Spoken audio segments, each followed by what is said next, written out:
ഒക്കെ കൂടെ മേശിരി പണിക്ക് പോകും, പിന്നെ കളയ്ക്കാൻ പോകും, പിന്നെ കുറച്ച് പോത്തുണ്ട്, കന്നാലിയുണ്ട്, കൃഷിപ്പണിയുണ്ട്, എല്ലാം ഉണ്ട്. Always in. ആ റഹീസെ മനസ്സിലായി. വീട് കോഴിക്കോടാന്ന്. ഞങ്ങൾ കോഴിക്കോട് ഇതുവരെ വന്നിട്ടില്ല കേട്ടോ. വരാൻ ശ്രമിക്കാം. ഹായ് പൊടിമീശക്കാരനല്ല, നരമീശക്കാരൻ. ആ പൊടിമീശക്കാരൻ, താങ്കൾക്ക് നരമീശക്കാരന്റെ ചാനലിലേക്ക് ഹാർദമായി സ്വാഗതം.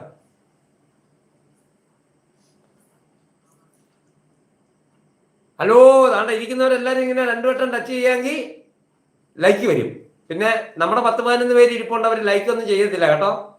അവര് ലൈക്ക് ചെയ്യത്തില്ല, അവരിങ്ങനെ ഇടത്തില്ല, ഒന്നും ചെയ്യത്തില്ല. ഒരു 11 പേര് ഇതിനകത്ത് ഇരിപ്പുണ്ട്.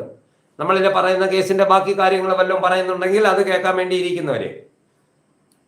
നിയമങ്ങളൊക്കെ 2019 പ്രാബല്യത്തിൽ വന്നതാണ്. പക്ഷെ ഇന്നും ജനത്തിന് അംഗീകരിക്കാൻ പാടായിട്ടിരിക്കുന്ന ഒരു സംഗതിയാണ്. അപ്പൊ അതുകൊണ്ട് ഇങ്ങനെ ഇതിനകത്തൊരു 11 പേര് ഇരിപ്പുണ്ട്. ബാക്കിയുള്ളവരെല്ലാവരും ലൈക്ക് അടിക്കുക. ഈ നിയമങ്ങളെ ഒന്നും അംഗീകരിക്കാൻ പറ്റാത്ത ആന്റണി രാജുവിന്റെ കണക്കുള്ള ഒരു 11 പേര് ഇതിനകത്ത് ഇരിപ്പുണ്ട്. നിയമത്തിന്റെ പാട്ടിന് പോട്ടെ, എന്റെ ബുദ്ധിയാണ്, ഞാൻ സണ്ടി മാറ്റും, ഇങ്ങനെ പറയുന്ന ആൾക്കാർ കുറെ പേരുണ്ട്. നീയൊക്കെ നിയമപരമായിട്ട് എന്തോ ഉണ്ടാക്കിക്കൊണ്ട് വന്നാലും ഞങ്ങൾക്ക് ഇഷ്ടമുള്ളതേ